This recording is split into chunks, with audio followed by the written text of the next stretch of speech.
défense à Leïla de recevoir Majnoun.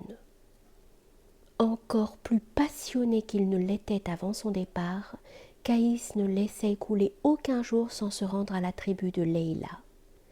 Lorsque le soleil commençait à éclairer l'Orient, il volait aussitôt dans le chemin des délices et vidait à plein bord la coupe enivrante du plaisir, jusqu'à ce que la nuit, déployant dans les airs son voile ténébreux, le forçât à regagner tristement la tente où habitait la douleur. Cependant, la fréquence de ces voyages alluma de nouveau la colère de ses rivaux, qui, n'ayant pu réussir à le perdre dans l'esprit de Leïla, jetèrent l'alarme au sein des auteurs de ces jours.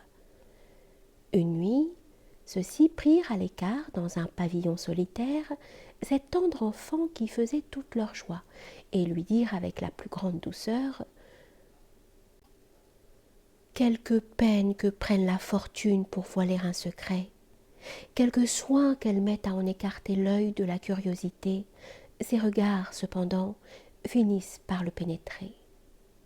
Chaque soir, la nuit a beau s'envelopper de son voile de musc, l'aurore, à son lever, le déchire en souriant. Et ne vois-tu pas la laine frémissante du zéphyr entr'ouvrir par ses baisers le voile de verdure qui protège le sein parfumé des fleurs? Quel est ce bruit injurieux qui circule parmi le peuple au sujet de Caïs et de toi? Le zéphyr matinal, disent-ils avec un sourire malin et cruel, entendit le rossignol célébrer les charmes de la rose prête à s'épanouir. Il mêla un instant à la sienne son haleine caressante et ne fit que passer. Il déchira le voile qui protégeait son sein virginal, et le perfide la livre au plus cruel abandon.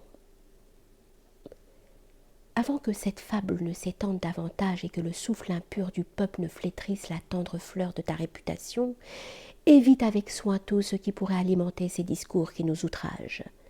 La rosée qui d'abord humecte à peine une enceinte solide, finit à la longue par la faire fléchir, et occasionnerait même sa ruine si l'on ne réparait le dommage. C'est lorsque l'incendie commence à se déclarer qu'il faut y apporter un remède, car lorsque les flammes s'élèvent en ondoyant de toutes parts, en vain on chercherait alors à en arrêter le progrès. Renonce donc à ton amour pour Caïs.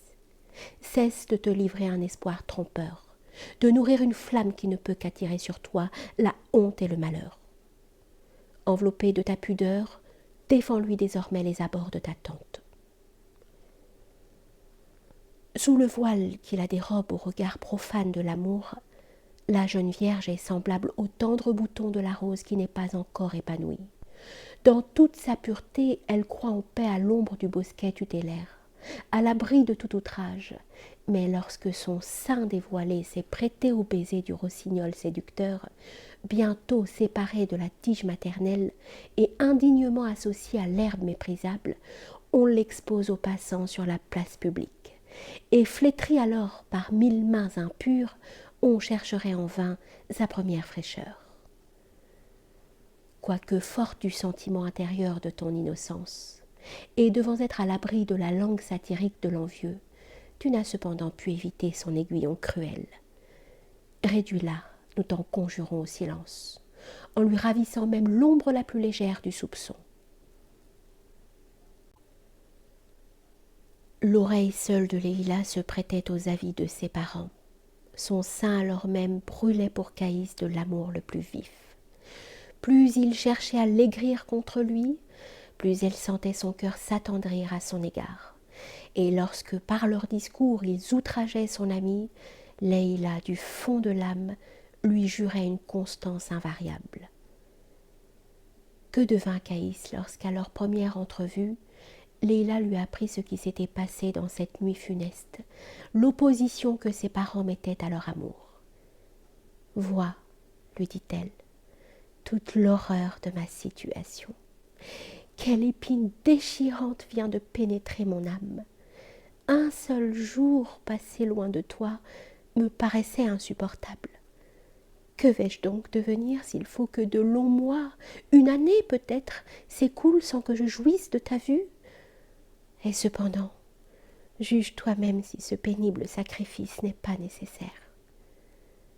Je tremble si nous nous y opposons de voir fondre sur nous 1000 malheurs.